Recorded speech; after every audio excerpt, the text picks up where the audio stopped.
Chief mocked the car washer, calling him an uneducated idiot. The washer quit.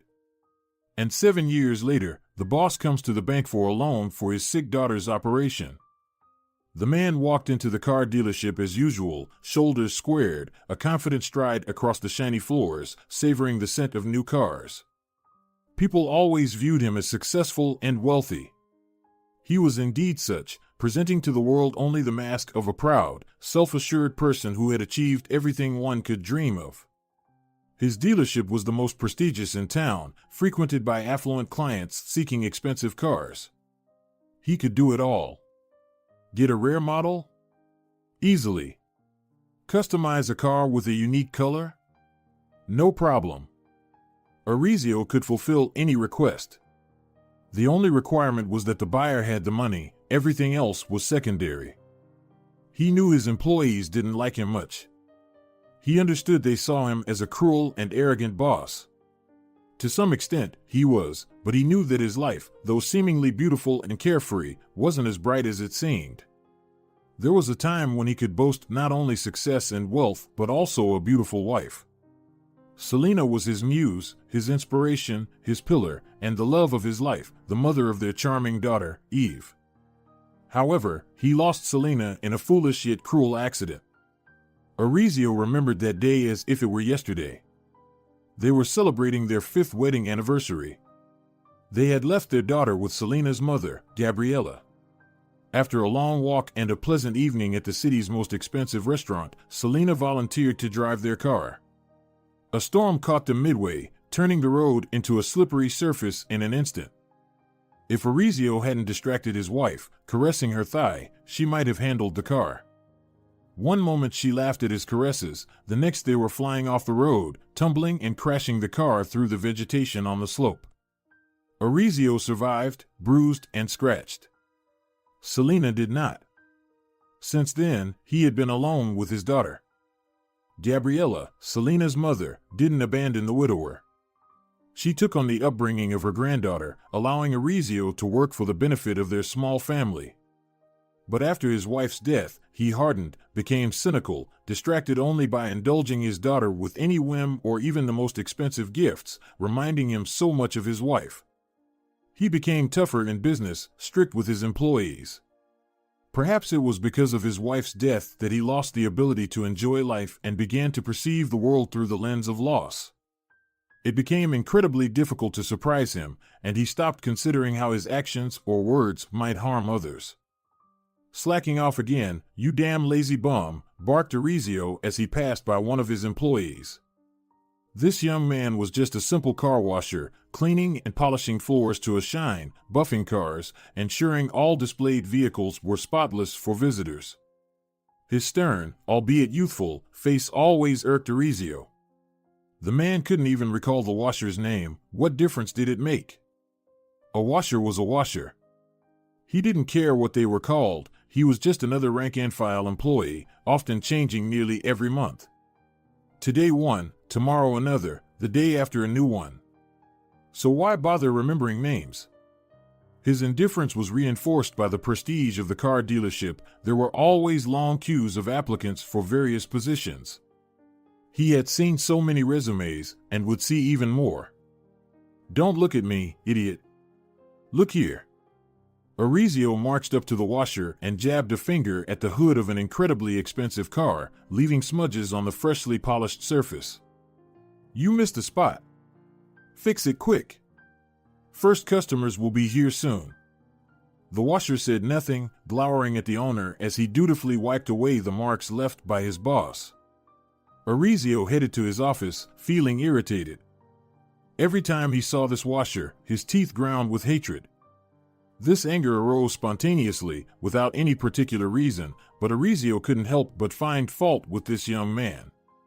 The washer seemed diligent and hardworking. All cars in the showroom were always polished to a mirror shine. The floors were immaculate as if in an operating room. He always arrived on time, never late, and left promptly after work. One might wonder, why pick on such a perfect employee? But it was precisely the washer's flawless work that irked Orizio. The pampered dealership owner devised ways to nitpick at this young man. It became a strange, daily amusement for him. He found non-existent spots and streaks where there were none, using it as an excuse to lash out at the young worker. Every day, he insulted the washer again and again, as if it were the only thing that allowed Orizio to smile.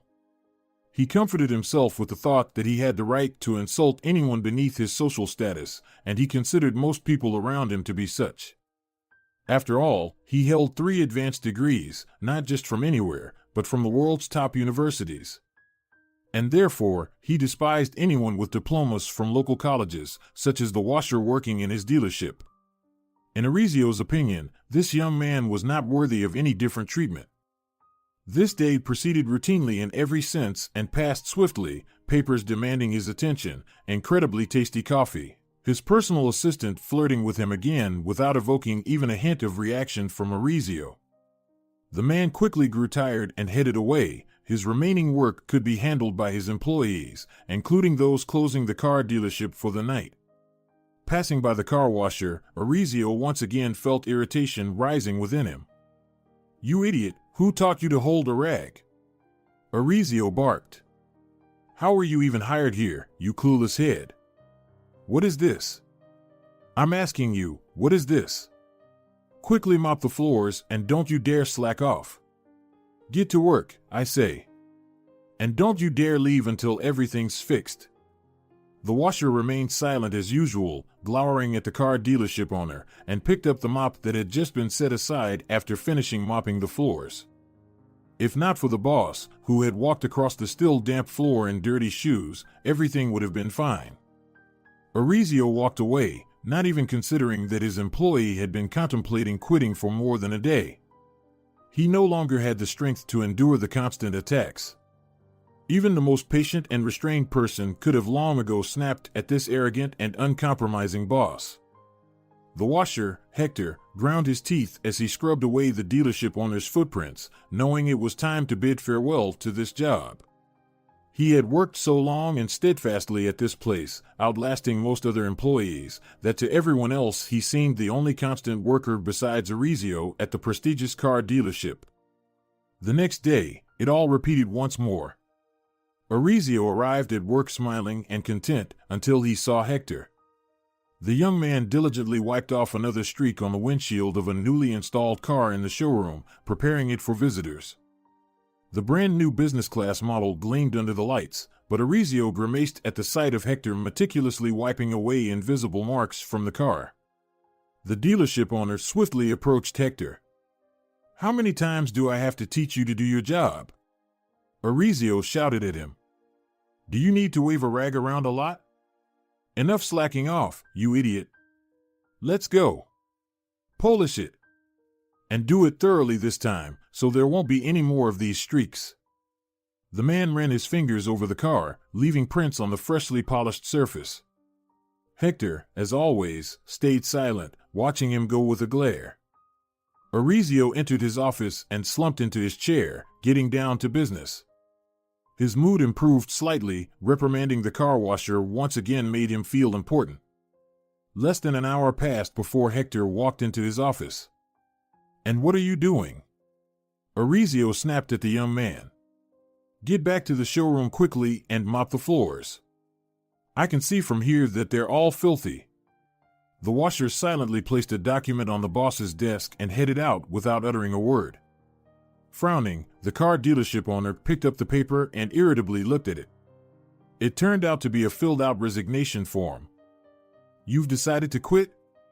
Orizio laughed. "Who needs you? You'll come crawling back to me begging for your job again. You've been an idiot and you still are.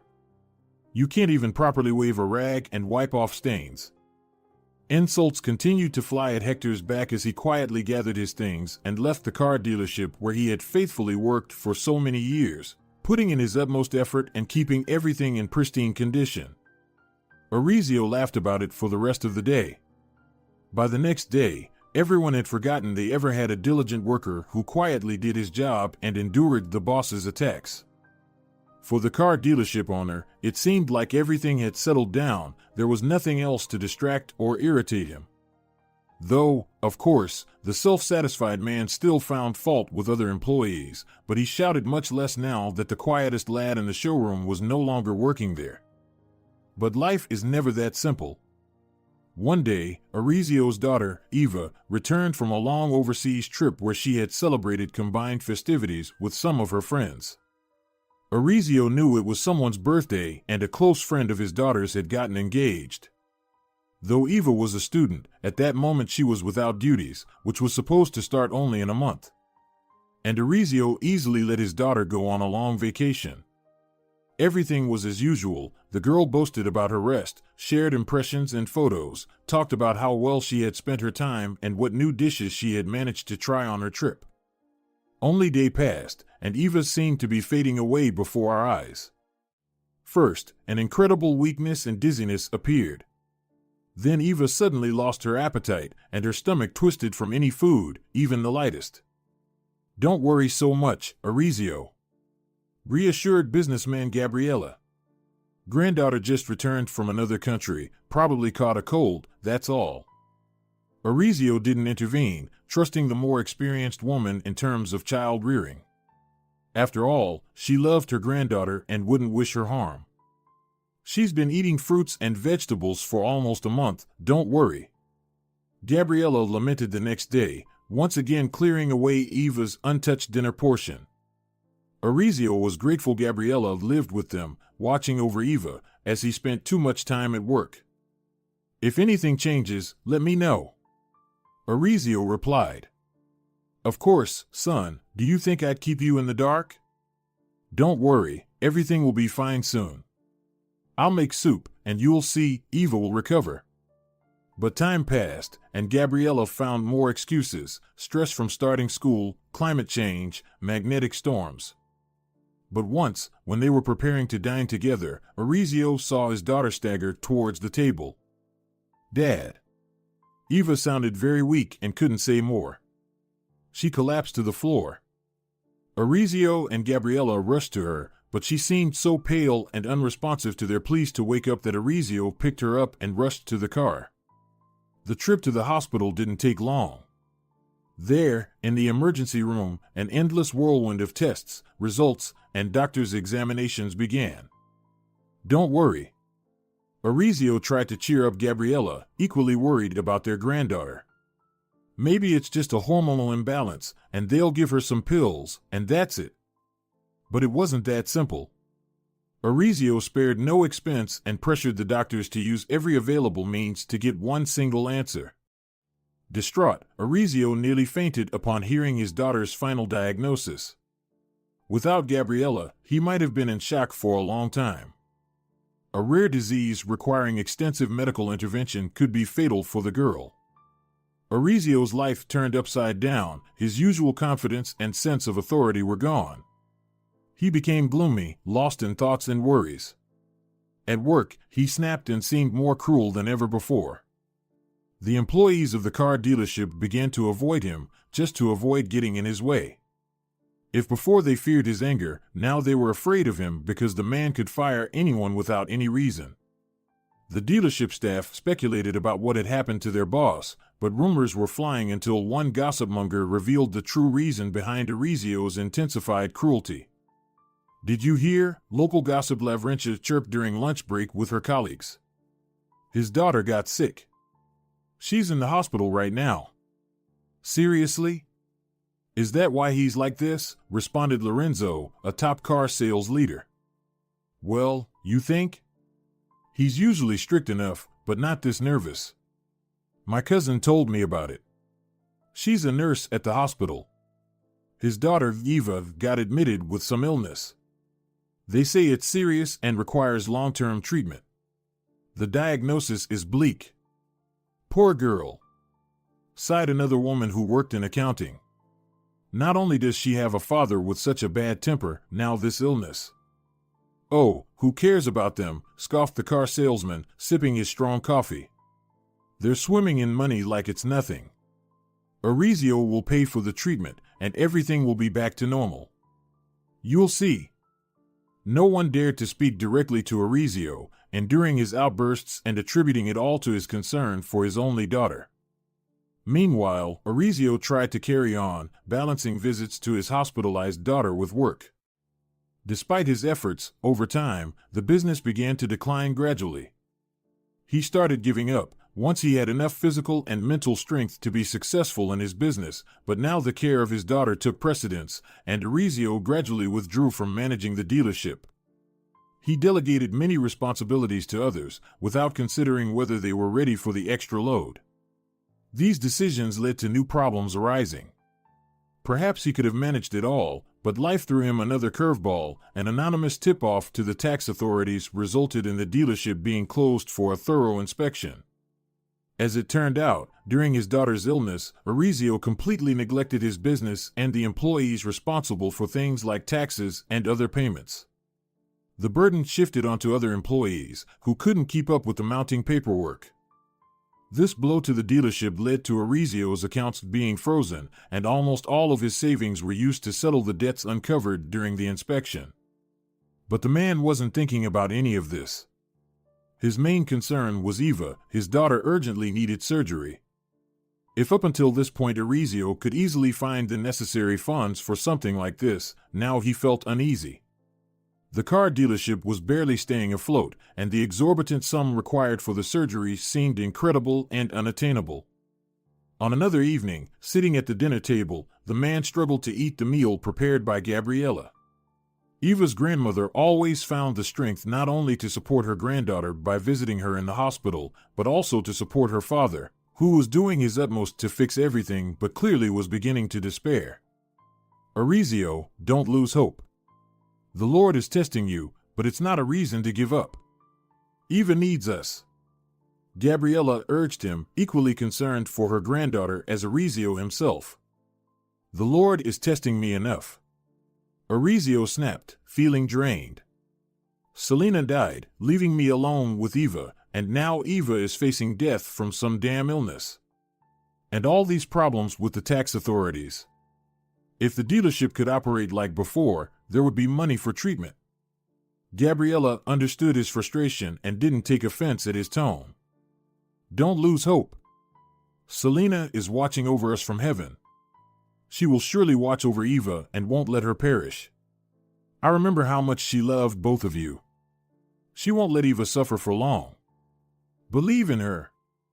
Believe. Orizio would have been glad to believe in God and the idea that Eva's mother was watching over them from heaven, and in the hope that everything would work out. But life seemed so overshadowed by what was happening that he no longer knew what to believe in. When visiting Eva in the hospital, he still tried to appear cheerful and confident, but seeing his daughter pale and weak, Orizio couldn't help but feel despair in his heart. The girl seemed to be wasting away before his eyes, turning into a frail skeleton. With all the problems that had arisen, Orizio knew he had no choice but to turn to the bank for a loan. There was no other way he could accumulate the necessary amount for the surgery to help his beloved daughter. Her health was more important to him than anything else. Neither the business, nor the mansion, nor the cars, most of which he had sold to pay the hospital bills, none of it evoked the same sense of attachment as before. Only Eva, so much like her mother, was the most important person in his life. We'll get through this, Orizio. Everything will be fine. Gabriella continued to reassure him.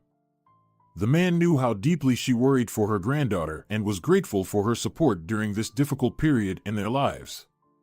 If it weren't for her, Orizio might have despaired so much that he wouldn't have been able to endure these circumstances. I hope so, Orizio replied to Gabriella. Tomorrow, I'm going to the bank to apply for a loan, pray that they approve it. I won't be able to handle it if they refuse. I'll pray. And I'll pray for Eva too. Nodded Gabriella. And for you, I'll pray. The Lord sees how hard you're trying. Orizio didn't respond, grimly preparing everything for his visit to the bank. As he packed documents into his briefcase, he knew he would have to pledge the remaining assets just to get his request considered, but he wasn't as confident of a positive outcome as Gabriella was. The man understood that the bank was a soulless machine focused solely on profit. What profit could he offer? The next morning, at the bank, Orizio almost winced at the chaos inside. He had forgotten what it was like to be among ordinary people asking for a loan. It was a hot day, and the cramped bank was incredibly stuffy due to the number of people crammed inside for their own purposes. Orizio, already sullen and nervous, grew even darker with each passing moment. Clients absorbed in their problems, employees smiling sweetly while eager to earn more money for the bank. Orizio couldn't help but think of how many false promises were made just to convince poor souls who spent their entire lives working various jobs to accept terms and offers that were clearly disadvantageous to them. Glancing around at the busy people, Orizio suddenly felt a strange sense of tension. Something wasn't right. He began to scrutinize the people, and finally, he saw a face that was painfully familiar. Of all the people not to see here, Orizio muttered. As much as he had despised this person before, finding the slightest reason to insult the car washer, now he had no time for that at all. During the time he had not been working for Orizio, the young man seemed to have become much better. Dark circles under his eyes had disappeared, his grim look, pallor, and slight stoop were gone. That's why Orizio didn't recognize him at first. Now the former car washer looked taller, with shoulders proudly straightened, a tan and well-rested face, and a sparkle in his brown eyes. In addition, he had become fit and had a new haircut, making him look barely older than Orizio's daughter. The car dealership owner didn't want to meet with him at all, but the young man approached him on his own. Not the best day to be at the bank, huh? Hector joined his former boss. Not the word for it, Orizio replied darkly. I hope everything's okay with you. You don't seem quite yourself. Orizio grimaced. Nothing is okay. The man struggled to recall the name of his former employee. Hector, I don't have time for you. The young man frowned. Don't despair. Everything can be overcome. Difficulties build character and give us the opportunity to show our best selves. What do you know about such things? Orizio retorted. Quite a bit. I worked for you for so many years, endured your attacks, but you have no idea how much they helped me by subjecting me to that stress. During my time at your dealership, I learned a lot and saved up enough money to start my own business. And what did you manage to start? Orizio could barely muster anything to say to the young man in response to such a declaration. My own car wash service. At first, it was tough washing cars alone. I did what I could, but patience and hard work paid off, and I gradually began to expand. I eventually hired employees, rented an office, and stocked up on everything needed. Hector shook his head. So, everything can be overcome, everything can be fixed. The key is to not lose hope and not give up. And what are you doing here then? Orizio asked. I've decided to expand even further. I'm thinking of opening a network of high-quality car washes. And believe me, the quality we offer is incredibly high. You taught me to work meticulously and with quality. For that, I'm immensely grateful to you. So, you're here to take out a loan to expand your car wash. Orizio sighed. I'm happy for you. He didn't know what else to say to Hector. The young man had become more cheerful and composed, clearly satisfied with the positive change in his life. Orizio sadly thought about his sick daughter. Would he ever see her smile again? Would they approve the loan for her operation? Would his little girl ever recover? And what brings you to the bank? Hector asked cautiously. Is it something to do with the dealership? Not just that. The dealership is barely staying afloat, that's true, but that's not why I'm here. What happened? A lot has happened, Hector. I owe taxes, which wiped out all my savings. But that's not important. There are more serious matters in life. More cruel problems. Oh? Hector was surprised by Orizio's words, accustomed to hearing something completely different from him.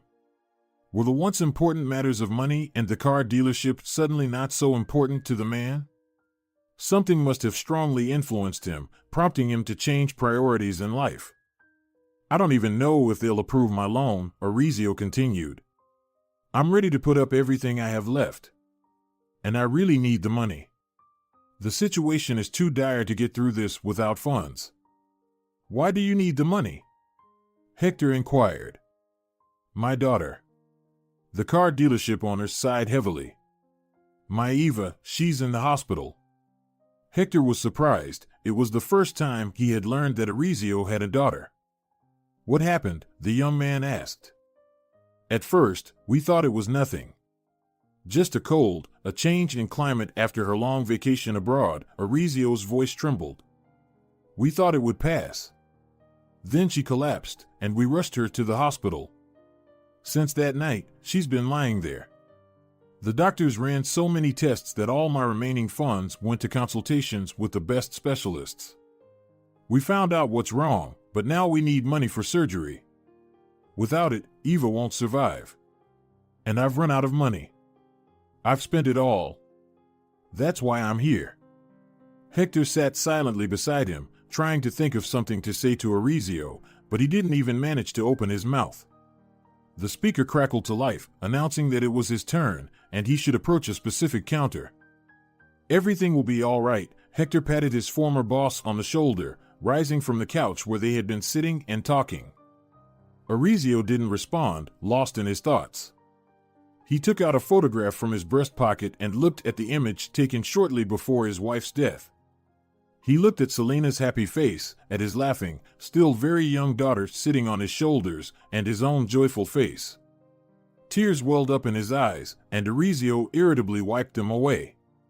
He sat there, remembering that day, his heart aching with pain. The man didn't know how much time had passed when suddenly someone stopped in front of him. He looked up and saw Hector extending a nondescript package to his former boss. The ex-car washer's face was calm, but in his eyes, Orizio saw something akin to genuine sympathy. A surge of irritation washed over Orizio immediately, and his face flushed with anger and indignation. Did he, a prominent businessman who was not an insignificant figure in the capital, need help from some washed-up car washer? But the young man didn't say anything, shrugged his shoulders, and placed the package next to Orizio before walking away. The man wanted to rush after him, but hesitated, his hands shaking with indignation, nearly dropping the package left by Hector. By the time he dashed out onto the sun-drenched street, the car washer and any trace of him had vanished. Oh, you empty-headed fool, the businessman cursed himself. What a complete idiot you are, Hector. Unable to locate his former employee, Orizio accepted his defeat and returned to the bank, postponing resolution of this matter for later. However, the money left by Hector came in handy. Ultimately, the bank denied the businessman's loan request, dissatisfied with the collateral he offered. Orizio was infuriated by the insincere, sympathetic smiles of the bank staff, but he couldn't do anything about it. He knew that causing a scene wouldn't help Eva. Forced to use the funds provided by the car washer, Orizio paid for his daughter's surgery, and finally, she began to recover. The following year passed in a haze. Orizio rejoiced as Eva gradually regained her health. Despite a difficult post-operative period and some related issues with medications, nothing seemed as challenging as the illness that had hospitalized her. Each new day brought new problems, but they faced them with hope. After all, the worst was behind them. The man delighted in seeing his daughter smile again, her pale face adorned with a healthy glow, and her eyes shining once more. Witnessing positive changes in his daughter, Orizio couldn't help but feel grateful towards Hector. He berated himself for his past treatment of the former car washer, who had silently endured his unfair attacks while working at his dealership. Ashamed of this, Orizio promised himself to change and not repeat such mistakes, which could affect not only his dealership but himself as well. After all, Hector had no obligation to help a former boss who had mistreated him for years. Orizio was already rejoicing in the valuable lesson Hector had taught him, promising to someday repay the young man with similar kindness. For now, however, life was improving for him. Month after month, Eva grew stronger, no longer reliant on pills and medicines. Visits to the doctors became less frequent, and those visits brought smiles, confirming that Eva was finally completely healthy. Forced to take a leave of absence from her studies during her illness, Eva returned to university and successfully completed her education. Orizio was proud of his daughter. She not only stayed strong during her illness, but also endured everything that followed the surgery. Moreover, she managed to graduate as one of the top students in her class. On that day, they were heading to the graduation ceremony, and Eva laughed, rejoicing in her achievements and anticipating the future prospects ahead of her. She chatted about her dreams, and Orizio couldn't help but delight in his daughter, fully understanding that everything would be all right now. "Oh, Dad." Eva clapped her hands together. "We were supposed to wash the car before the ceremony." "That's right." Orizio glanced at his wristwatch and realized they had plenty of time, as they had left much earlier than necessary. He turned into a car wash adorned with a beautiful sign, and several employees immediately took their car. Orizio and Eva headed to the office to pay for the services and wait for their car to be ready. Suddenly, Orizio heard a painfully familiar voice and turned sharply, seeing a handsome, tall young man holding a wooden tablet with a stack of papers on it. Without a doubt, it was Hector. Orizio felt a surge of emotions and didn't know whether to shout, rejoice, or reprimand the man for giving him the money for his daughter's surgery. "Dad?" Eva nudged her father's elbow. "You look like you've seen a ghost." "That's exactly," her father murmured. Orizio swallowed hard, trying to gather his thoughts, and saw Hector finishing a conversation with his employees and turning towards them. Upon seeing his former boss, the young man smiled, but when Eva stepped out from behind the businessman's back, Hector's smile widened even more. On unsteady legs, Orizio approached the young businessman and without a moment's hesitation, enveloped him in a tight embrace. "Hector, if you only knew how much you've helped me," Orizio said with tears in his eyes, not letting go of the young man. "I am so grateful to you. I owe you so much." "Oh, come on, it was nothing." Hector tried to brush it off. Finally stepping back, Orizio shook his head. "It was far from nothing. You saved my daughter's life. My Eva." "Hi." The girl smiled, not understanding why her father was so agitated upon seeing the car wash owner. "I'm Eva." "Hector," the young man shook the offered hand. "Nice to meet you." "Oh. So you're the guardian angel my dad was telling me about?" Hector chuckled awkwardly, scratching the back of his head and glancing at Orizio, who seemed incredibly happy to see him. "Oh, come on, guardian angel." Hector waved it off. "I just helped out where I could." "Don't downplay your contributions, Hector." Orizio nodded at the young man. "You saved us, even though you didn't have to. Without a doubt, you were sent by God himself. I couldn't just walk away and leave you in trouble, Orizio. My mother raised me to be a good and compassionate person. She always said we should help people in need. And although we had tense relations in the past, if it weren't for your lessons, I would never have started my own business." "Tense relations?" Eva looked at her father, crossing her arms over her chest and frowning. "Dad, you never told me about this." Orizio awkwardly scratched his head. "Well, Hector used to work at my car dealership," he said. "He was a car washer and cleaned the halls. Forgive me, Hector. I treated you unfairly." Hector shook his head with a smile. "Oh, that's all in the past, Orizio. Let's forget about it. If it weren't for how you guided me, I wouldn't have had the patience and perseverance to overcome all the challenges of starting my own business. Your attitude instilled patience and resilience in me, which is incredibly important when facing various problems at the beginning of the journey. My dad was always strict." Eva sighed.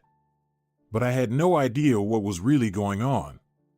"It's all in the past, Miss Eva," Hector waved it off. "It doesn't matter now.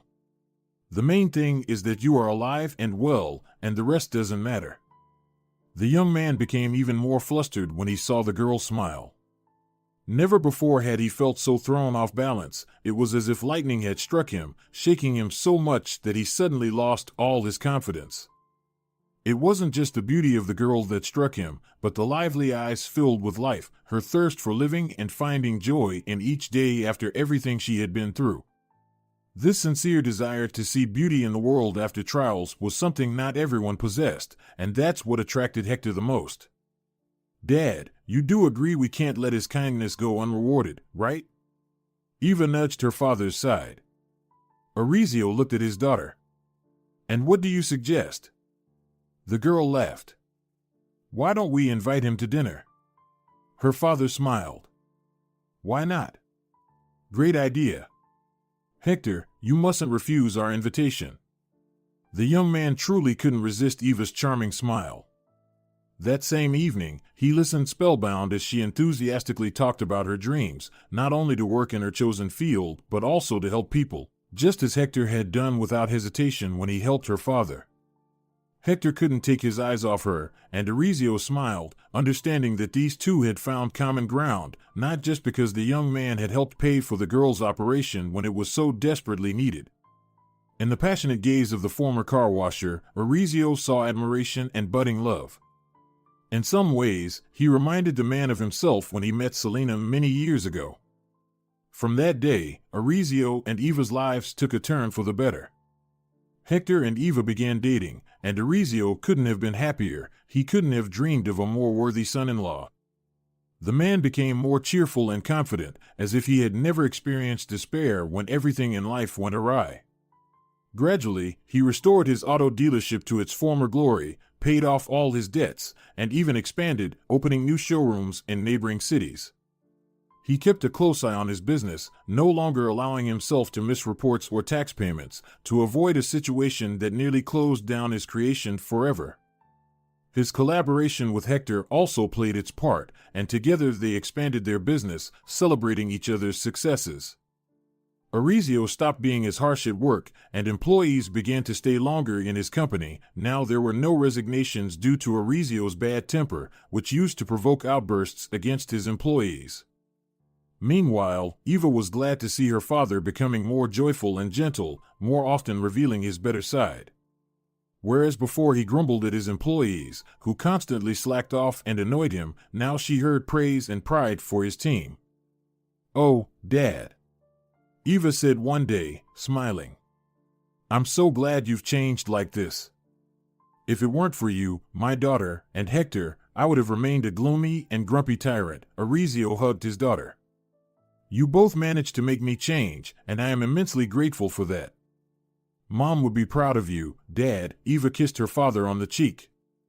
"I'm sure she's looking down on us from heaven and smiling." "I have no doubt," replied the man. "Will Hector join us for dinner, dear?" Gabriella asked, preparing once again to cook something from her famous dishes that everyone loved. "Of course." Eva's face lit up with a smile. Orizio was glad that Hector had remained in their lives. Every time the young man came over, he couldn't help but be happy that his daughter had found such a man. However, this evening was different. Hector, as always, didn't come empty-handed, and dinner itself didn't proceed as usual. At one point, Hector glanced at Eva, smiling, and they both blushed. Orizio already suspected that the two had some good news to announce, but he wasn't prepared for what he would hear next. "Orizio, Gabriella." Hector's smile widened. "We have news for you." Eva seemed eager to speak, but Hector gently squeezed her hand, and she silently waited for her moment. "But first, Orizio, I would like to formally ask for your daughter's hand." Hector saw the smile light up the face of his former boss and knew his answer. Orizio jumped up and rushed to the young man, embracing him tightly. "My God! Yes! Yes, 1,000 times yes!" Orizio exclaimed, holding him in his arms. "I couldn't dream of a better son-in-law." Eva laughed, raising her hand, on the ring finger of which shone a beautiful engagement ring. Orizio was immensely moved by this news. They had a magnificent wedding. Orizio spared no expense, paying for everything, including a luxurious honeymoon on the islands. During the celebration, Orizio gave a speech that brought tears to everyone's eyes. "Today, we celebrate the union of my dear beautiful daughter, Eva, and the most wonderful young man with the purest soul, who is not only worthy of her, but also helped me become a better person. I couldn't dream of a better son-in-law. I thank God for sending me not only trials, but also this angel in the flesh, who saved both me and my beloved daughter. This wonderful man showed me what it means to be kind and compassionate towards others' sorrows. If it weren't for him, I might have despaired, but his helping hand came just in time. Thank you, Hector, for everything you've done and for loving my daughter. The celebration was lavish and lively. Orizio was even prouder of his daughter than ever before, rejoicing that she had found love in the person who had literally saved her life. He no longer feared the future, knowing now that they could overcome any trials that might arise. Without a doubt, Hector and Eva were a couple blessed by angels and God in heaven. It couldn't have been